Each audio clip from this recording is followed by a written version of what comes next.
Welcome to this next lesson on designing compute solutions.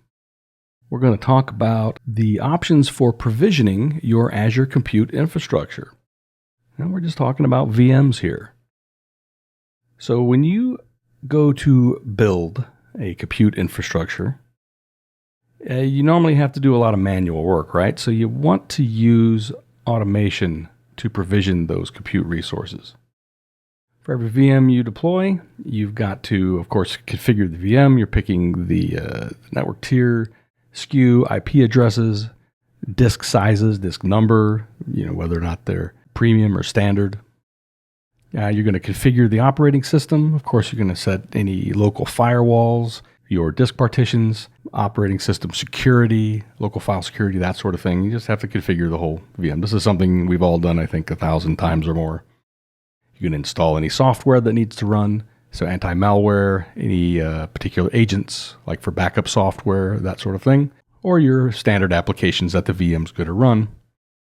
And then every OS install means you have to apply some sort of updates.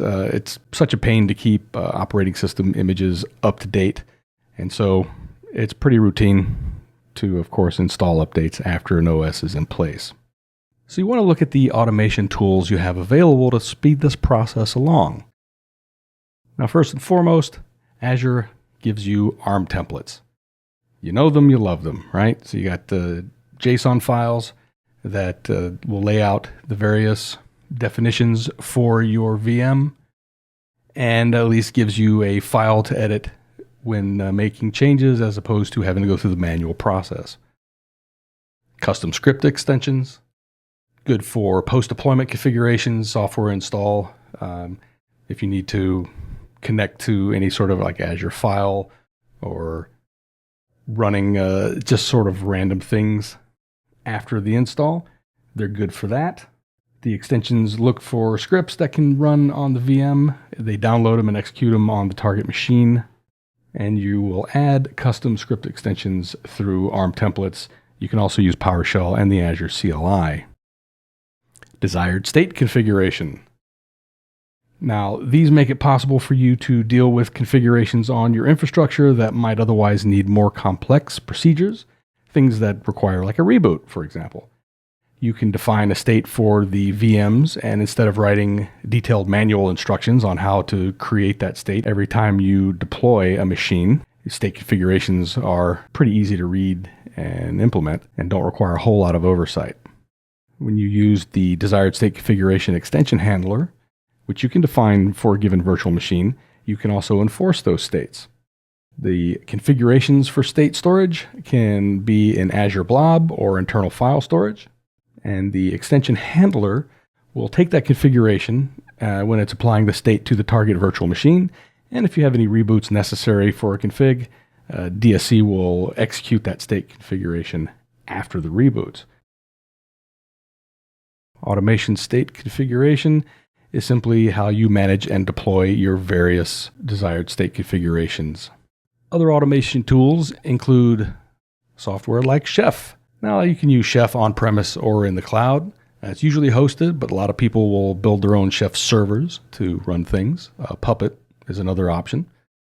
And of course, recipes in Chef can be used to add features to ARM templates by the use of the Chef extension, or you can simply do recipes manually and just kind of target them at VMs that have already been deployed. Another popular option is Terraform. Terraform is an open source infrastructure as code tool. It works on multiple cloud formats, so we're talking about Azure, Google, or Amazon. And you can run it directly from the Azure CLI, so you don't necessarily have to do any kind of module install or anything like that for, say, running PowerShell from your workstation and then connecting to Azure. You can just pop right into the portal and load those files directly into CLI and run your configurations from there.